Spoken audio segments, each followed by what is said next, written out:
ಮಾನ್ಯ ಸಭಾಧ್ಯಕ್ಷರೇ, ಸರ್ಕಾರದಿಂದ ಯಾರು ನೋಡಿ ಬೇರೆಗೌಡ್ರು ಸರ್. ಮಾನ್ಯ ಸಭಾಧ್ಯಕ್ಷರೇ, ಈಗ ನಿನ್ನೆ ಮಂಗಳೂರಿನ ಪಾಂಡೇಶ್ವರ ಪೊಲೀಸ್ ಸ್ಟೇಷನ್ ಅಲ್ಲಿ ನನ್ನ ಮೇಲೆ ಮತ್ತು ಶಾಸಕರಾದಂತ ವೇದವ್ಯಾಸ್ ಕಾಮತ್ರ ಮೇಲೆ ಒಂದು FIR ಅನ್ನ ಹಾಕಿದ್ದಾರೆ, ಪೊಲೀಸ್ ಕಂಪ್ಲೇಂಟ್ ಕೊಟ್ಟಿದ್ದಾರೆ. ಈಗ ಮಂಗಳೂರಲ್ಲಿ ಏನಾಗಿದೆ ಅಂತ ಹೇಳಿದ್ರೆ, ಮೊನ್ನೆ ಒಂದು ಶಾಲೆಯಲ್ಲಿ ವರ್ಕ್ ಈಸ್ ವರ್ಷಿಪ್ ಅನ್ನುವಂತ ಪಾಠವನ್ನ ಕಲಿಸ್ತಿರುವಂತ ಒಂದು ಸಂದರ್ಭದಲ್ಲಿ ಸೇಂಟ್ ಜೆರೋಸಾ ಅನ್ನುವಂತ ಒಂದು ಶಾಲೆಯಲ್ಲಿ ಝೀರೋ ಅವರ್ ನಿಮ್ಮ ಕೇಸ್ಗೆ ಸಂಬಂಧಪಟ್ಟ ಫಾಸ್ಟ್ ಆಗಿ ಮುಗಿಸಿ. ವಿಷಯ ಹೇಳ್ಬೇಕಲ್ಲ ಸರ್. ಅದೇ ನಿಮ್ಮ ಮೇಲೆ ಏನಾಗಿದೆ ಅದೇ ಈಗ ನಮ್ಮ ಮೇಲೆ ಕಂಪ್ಲೇಂಟ್ ಅನ್ನ ಕೊಟ್ಟಿದ್ದಾರೆ, FIR ಅನ್ನ ಹಾಕಿದ್ದಾರೆ. FIR ಯಾಕೆ ಹಾಕಿದಾರೆ ಅಂತ ಹೇಳಿದ್ರೆ, ಒಂದ್ ಶಾಲೆಯಲ್ಲಿ ಒಂದ್ ಮಗುವಿನ ಹತ್ರ ಶ್ರೀರಾಮನ ಬಗ್ಗೆ, ನಿಮ್ಮ ಶ್ರೀರಾಮ ಕಲ್ಲಿನಿಂದ ಮಾಡಿದಂತ ಶ್ರೀರಾಮನಿಗೆ ಡೆಕೋರೇಷನ್ ಮಾಡಿದ್ರೆ ದೇವ್ರು ಇರ್ತಾರ, ಹಳೆ ಮೇಲೆ ಕುಂಕುಮ ಹಾಕ್ತಿರಲ್ಲ ಅದು ಪೌಡರ್ ಅಲ್ವಾ, ನಿಮ್ಮ ಮೋದಿಜಿಯವರು ಗೋತ್ರದಲ್ಲಿ ಎಷ್ಟೋ ಮುಸಲ್ಮಾನರನ್ನ ಕೊಂದಿದ್ದಾರೆ, ಈ ರೀತಿಯ ಮಾತುಗಳನ್ನ 7ನೇ ಕ್ಲಾಸ್ ಮಕ್ಕಳಿಗೆ ಹೇಳಿದಂತ ಸಂದರ್ಭದಲ್ಲಿ ಆ ತಂದೆ ತಾಯಂದಿರು ಮತ್ತು ಪೋಷಕರು ಮಕ್ಕಳು ಎಲ್ಲ ಬಂದು ಅದರ ಬಗ್ಗೆ ಕಂಪ್ಲೇಂಟ್ ಅನ್ನ ಕೊಡ್ತಾರೆ. ZP ಆಫೀಸಲ್ಲಿ ನಮ್ಮ DDPR ಆಫೀಸ್ಗೆ ಬಂದು ಕಂಪ್ಲೇಂಟ್ ಕೊಡ್ತಾರೆ. ಕಂಪ್ಲೇಂಟ್ ಕೊಡುವಂತ ಸಂದರ್ಭದಲ್ಲಿ ನಾನು ಹೋಗಿದ್ದೇನೆ, ವಿಶ್ವ ಹಿಂದೂ ಪರಿಷತ್ನ ಮುಖ್ಯಸ್ಥರಾದಂತಹ ಶರಣ್ ಪೆಂಪೋಲ್ ಇದ್ರು, ವೇದವ್ಯಾಸ್ ಕಾಮತ್ ದಕ್ಷಿಣದ ಶಾಸಕರು ಅವ್ರ ಏರಿಯಲ್ಲಿ ಬರ್ತದೆ, ಅವರು ಸಹ ಇದ್ರು. ಕಂಪ್ಲೇಂಟ್ ಅನ್ನ ಕೊಡ್ತೇವೆ. ಕಂಪ್ಲೇಂಟ್ ಅನ್ನ ಕೊಟ್ಟ ನಂತರ ಅಲ್ಲಿಯ DDP ಅವರು ಸೂಚನೆಯನ್ನ ಕೊಡ್ತಾರೆ.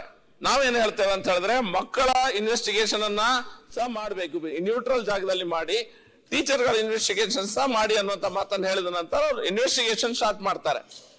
ಇನ್ವೆಸ್ಟಿಗೇಷನ್ ಸ್ಟಾರ್ಟ್ ಮಾಡುವಂತ ಸಂದರ್ಭದಲ್ಲಿ ನಾನು ಮತ್ತು ವೇದವ್ಯಾಸ್ ಕಾಮತ್ರು ಅಲ್ಲಿಂದ ನಾವು ಹೊರಡ್ತೇವೆ.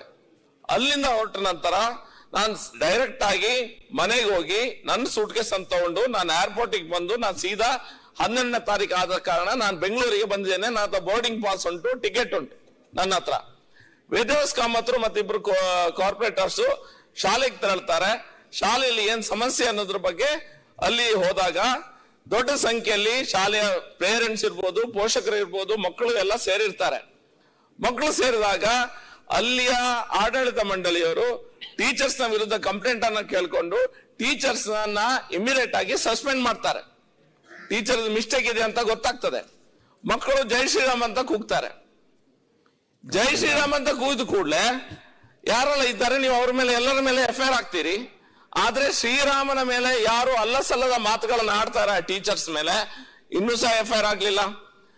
ಪೇರೆಂಟ್ಸ್ ಹೋಗಿ ಕಂಪ್ಲೇಂಟ್ ಕೊಟ್ಟಿದ್ದಾರೆ, ಟೀಚರ್ ಮೇಲೆ ಕಂಪ್ಲೇಂಟ್ ಕೊಟ್ಟಿದ್ದಾರೆ ಪೊಲೀಸ್ ಸ್ಟೇಷನ್ ಅಲ್ಲಿ. ಇದು ಮತಾಂತರಕ್ಕೆ ಆಸ್ಪದ ಕೊಡುವಂತ ವ್ಯವಸ್ಥೆ ಇದೆ, ಇದ್ರ ಬಗ್ಗೆ ಗಮನ ಹರಿಸಬೇಕು ಅನ್ನುವಂತ ಕಂಪ್ಲೇಂಟ್ ಅನ್ನ ಪೇರೆಂಟ್ಸ್ ಕೊಡ್ತಾರೆ, ಸ್ಥಳೀಯರು ಸಹ ಕೊಡ್ತಾರೆ. ಎಲ್ಲೂ ಸಹ ಒಂದು FIR ಆಗುದಿಲ್ಲ. ಆದ್ರೆ ನಾನು ಆ ಸ್ಪಾಟ್ ಅಲ್ಲೇ ಇಲ್ಲ, ನಾನು ಆ ಜಾಗದಲ್ಲೇ ಇಲ್ಲ, ಆದ್ರೂ ಸಹ ನಮ್ಮ ಮೇಲೆ FIR ಹಾಕ್ತಾರೆ. ಹಾಗಾದ್ರೆ ದುರುದ್ದೇಶ ಪೂರಿತವಾಗಿ ಆಗಿದೆ. ಯಾಕಂತ ಹೇಳಿದ್ರೆ, ನಾವು ಹಿಂದೂ ಪರ ಧ್ವನಿ ಎತ್ತಿದ್ರೆ ನಮ್ಮ ಮೇಲೆ FIR ಹಾಕ್ತಾರೆ. ನಮ್ಮ ವಾಯ್ಸ್ ಅನ್ನ ಅಲ್ಲೇ ಕಡೆಗಣಿಸುವಂತ ಅಥವಾ ಅದನ್ನು ಮುಗಿಸುವಂತ ಪ್ರಯತ್ನ. ಇದು FIR ಏನು ನಾನ್ ಅವೈಲೇಬಲ್ ವಾರೆಂಟ್ ಇರುವಂತ FIR ಗಳನ್ನ ಹಾಕಿದ್ದಾರೆ. FIR ಕಾಪಿಯನ್ನ ನಾನು ನಿಮ್ಗೆ ಸಲ್ಲಿಸಿದ್ದೇನೆ ಅಧ್ಯಕ್ಷರೇ. ಈಗ ನಿಮ್ಮ ಬೇಕಂತ ನೀವು ಆ ಸ್ಪಾಟ್ ಅಲ್ಲಿ ಇರ್ಲಿಲ್ಲ. ನಾವು ಸ್ಪಾಟ್ ಅಲ್ಲಿ ಇರ್ಲಿಲ್ಲ. ಎರಡನೇ ವಿಷಯ, ಯಾಕೆ ಟೀಚರ್ಗಳ ಮೇಲೆ ಕಂಪ್ಲೇಂಟ್ ತಗೊಳ್ಳಿಲ್ಲ? ನಮ್ಮ ಮೇಲೆ ಅಷ್ಟು ಸುಲಭವಾಗಿ ಯಾಕೆ ಕಂಪ್ಲೇಂಟ್ ತಗೊಂಡ್ರು?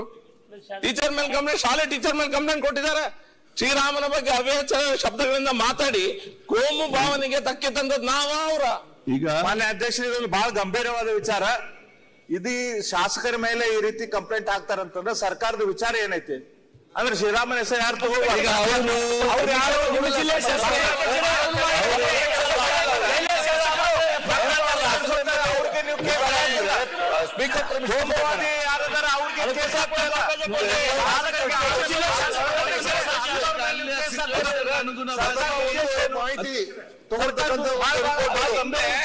ಅದನ್ನೇ ಈಗ ಸರ್ಕಾರ FIR ಆಗಿದ ತಕ್ಷಣ ಅವರೇನು ಆರೋಪಿ ಏನು ಯಾವ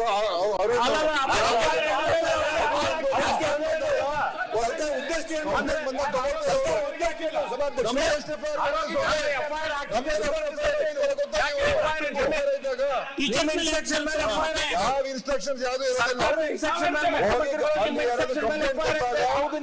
ಕಂಪ್ಲೇಂಟ್ ಕೊಟ್ಟಾಗ ನೋಡ್ಕೊಂಡು ಅಲ್ಲಿ ಬಹಳ ಒಂದು ಕೆಟ್ಟ ಒಂದು minute. ಪರಿಸ್ಥಿತಿ ಒಂದು ವಾತಾವರಣ minute ನಾನು ಕೇಳ್ತೇನೆ. ಮಾಡಿದ್ದಾರೆ. ಒಂದು ಕ್ವಶನ್ ಸರ್ ಬಹಳ ಜಿಲ್ಲಾ ಮಂತ್ರಿ ವಾತಾವರಣವನ್ನು ಹಾಳು ಮಾಡುವಂತ ಕೆಲಸವನ್ನು ಮಾಡಿದ್ದಾರೆ. ಕೇಳ್ತೇನೆ ನಿಮ್ಮ ಹತ್ರ ಒಂದು ಯಾವುದೋ ಪ್ರಶ್ನೆ. ಮನುಷ್ಯರನ್ನ ನೀವು ತೆಗೆದುಕೊಂಡು ಟೀಚರ್ಗಳ ಮೇಲೆ ಏನು ದೊಡ್ಡ FIR ಮಟ್ಟದಲ್ಲಿ ಹಾಕಿಲ್ಲ. ಕೊಟ್ಟಿದ್ದಾರೆ ಇವರು. ಭಾವನೆ ಕೇಳಿಸ್ತಕ್ಕಂಥ ಕೆಲಸ ನೀವೇ ಮಾಡಿರೋದು. ಹಾ?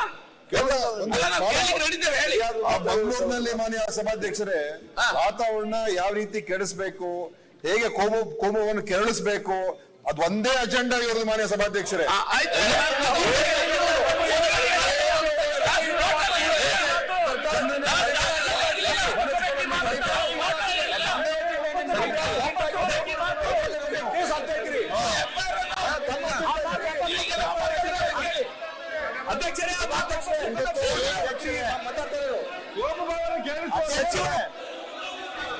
ಈಗ ಅಧ್ಯಕ್ಷರ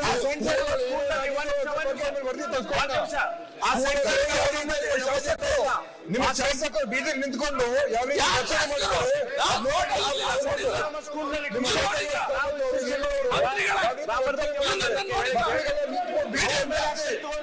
ಮಾಡಿಸಿ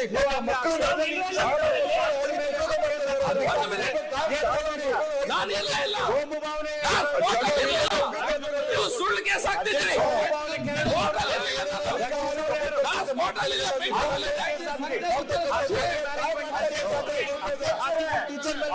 ಶೂನ್ಯ ವೇಳೆ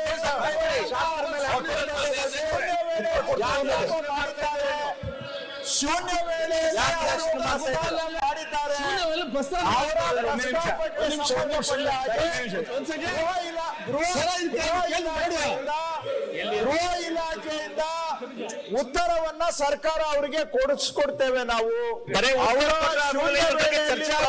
ಮಾಡಿರುವಂತ ವಿಷಯಕ್ಕೆ ಸರ್ಕಾರ ಉತ್ತರ ಕೊಡುತ್ತೆ. ಉತ್ತರ ಮಾಡ್ತಾ ಇದ್ದೇನೆ. ಸನ್ಮಾನ್ಯ ಸಭಾಧ್ಯಕ್ಷರೇ, we will reply, give us some time. ಮಾನ್ಯ ಅಧ್ಯಕ್ಷರೇ, ಇಲ್ಲಿ ಸಮಸ್ಯೆ ಏನು ಅಂತಂದ್ರೆ FIR ಹಾಕಿದರೆ ಇನ್ ಕೋರ್ಟ್ ಅಲ್ಲಿ ಆಗಬೇಕು, FIR ಹಾಕಿದ ತಕ್ಷಣ ಅಪರಾಧಿ ಅಲ್ಲ ಅನ್ನುವಂಥದ್ದು ಆಮೇಲಿನ ವಾದ. ಅಧಿವೇಶನಕ್ಕೆ ಬರ್ಲಿಕ್ಕೋಸ್ಕರ ಬೆಂಗಳೂರಿಗೆ ಬಂದಿದ್ದಾರೆ, ಬೋರ್ಡಿಂಗ್ ಪಾಸ್ ಇದೆ, ಅಧಿವೇಶನಕ್ಕೆ ಬಂದಿದ್ದಾರೆ. ಯಾರೋ ಕಂಪ್ಲೇಂಟ್ ಕೊಟ್ಟರು ಅನ್ನೋ ಕಾರಣಕ್ಕೋಸ್ಕರ ಏಕಾಏಕಿ ಶಾಸಕರ ಮೇಲೆ ಕೇಸನ್ನು ದಾಖಲು ಮಾಡಿದ್ರೆ, ಅಧಿವೇಶನಕ್ಕೆ ಬಂದಂತ ಶಾಸಕನ ಮೇಲೆ ಅಲ್ಲಿ ಕೇಸ್ ದಾಖಲಾಗುತ್ತೆ ಅಂದ್ರೆ ನೀವು ರಕ್ಷಣೆಗೆ ಬರಬೇಕು, ಯಾರು ರಕ್ಷಣೆಗೆ ಬರಬೇಕು? ಅದನ್ನ ಈಗ ಅಷ್ಟೇ ಘಟನೆ ಅದಲ್ಲ. FIR ಆಗಿದೆ. ಸ್ಟೇ ತಗೊಳ್ಳೋದು, ಆಮೇಲೆ ವಿಷಯ ಸ್ಪಾಟ್ ಅಲ್ಲೇ ಇಲ್ಲ, ಅವರು ಸ್ಪಾಟ್ ಅಲ್ಲೇ ಇಲ್ಲ. ಈ ತರ ಮಾಡಿದ್ರೆ ಪ್ರತಿಭಟನೆಯಲ್ಲಿ ಭಾಗಿಯಾಗಿದ್ರೆ FIR ಹಾಕಿ ಸದಸ್ಯರು ಹೇಳಿದ ಸರ್ಕಾರ ಗಮನಕ್ಕೆ ತಗೊಂಡು ಅವರು ಹೇಳಿದ್ದನ್ನು ಕೂಡ ಪರಿಶೀಲನೆ ಮಾಡಿ ಉತ್ತರದಲ್ಲಿ ಆ ವಿಷಯದ ಬಗ್ಗೆನೂ ಸರ್ಕಾರ ಸ್ಪಷ್ಟೀಕರಣ ಕೊಡುತ್ತೆ. ಅವರು ಹೇಳಿರುವಂತಹದ್ದು ವಾಸ್ತವಾಂಶವನ್ನು ನಾವು ವಿಚಾರ ಮಾಡ್ತೇವೆ. ಆ ವಿಷಯ ನೀವ್ ಹೇಳಿರೋ ವಿಷಯವನ್ನು ಗಮನಕ್ಕೆ ತಗೊಳ್ತಾ ಇದ್ದೇವೆ. We will examine that also, will take cognizance of what you have mentioned. ಅದನ್ನು ತಗೊಂಡು ಉತ್ತರ ಕೊಡ್ತೇವೆ. ಸಮರ್ಪಕವಾಗಿ ಸರಿಯಾದಂತ ಉತ್ತರವನ್ನ ಸರ್ಕಾರ ಒದಗಿಸಿಕೊಡುತ್ತೆ. ಹೌದು, ಗೃಹ ಸಚಿವ ಬರಲಿ. ಹೌದೌದು, ಎಸ್ ಎಸ್. ಸಂಜೆ ಒಳಗೆ ಉತ್ತರ ಕೊಡಿ, ನಾವು ವೇಟ್ ಮಾಡ್ತೀವಿ, ಏನು ಸಮಸ್ಯೆ ಇಲ್ಲ. ಆಮೇಲೆ ನಾವು ಏನ್ ಬರ್ತೀವಿ, ನೀವು ರಕ್ಷಣೆ ನೀವೇ ಬರ್ಬೇಕಾಗ್ಯದ, ಇನ್ಯಾರು ಅಲ್ಲ. ಈಗ ಆಯ್ತು, ಮುಗಿದ್ದಲ್ಲ. ನ್ಯೂಸ್ ಫಸ್ಟ್, ನಿರ್ಭೀತಿಯಿಂದ ನಿಮ್ಮ ಪರವಾಗಿ.